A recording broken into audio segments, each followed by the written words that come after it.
Today, as we celebrate the solemnity of the Immaculate Conception of the Blessed Virgin Mary, we remember that this is about the conception not of Jesus in her womb, but of how she was conceived without sin from the first moment of her existence in the womb of Saint Anne, her mother. And this Immaculate Conception is foreshadowed and seen in the Gospel today as the angel says, "Hail, full of grace, the Lord is with you." That this grace in the original Greek is said to be not just in this moment, that you're full in this moment, but it's past and present, that you've been filled with divine grace in the past, meaning from the moment of your conception until now.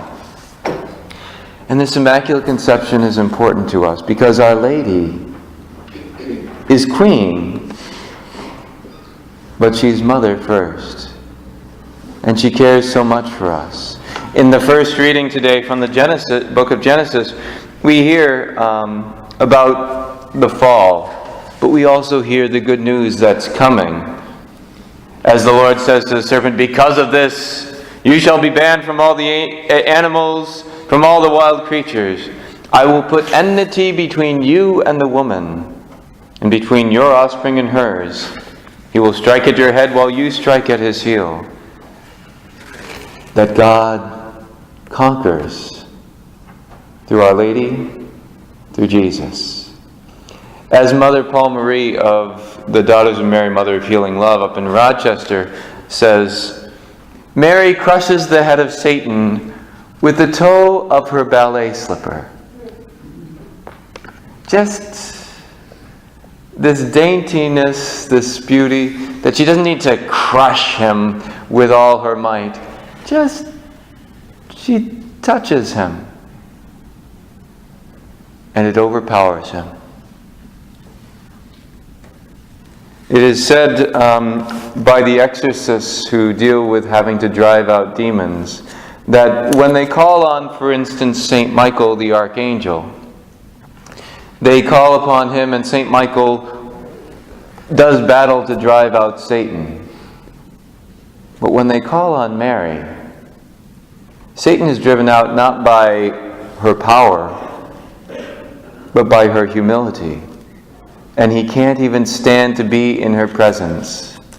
She doesn't need to do battle with him, she just needs to show up, and Satan can't stand her.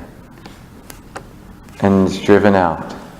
And Our Lady then is the one that we can turn to, who will drive away Satan from our lives. Our Lady is the one that we can turn to, who will draw us in the safest, in the fastest, in the surest, in the easiest way into the heart of Jesus. And so we turn to Our Lady today and entrust our lives and our hearts to her.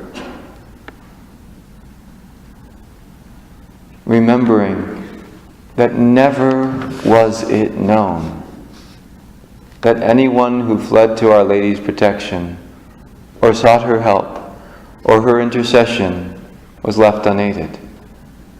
Never. Never was it known. Not once, not ever was it known that anyone who went to Our Lady was left unaided. And so we fly to her and say, "Mama Mary, you who are Queen of heaven and earth, you who bore Jesus in your womb, you who are our Mother, come by your Immaculate Conception. Come save us. Come protect us. Come make us holy. Draw us into the heart of Jesus."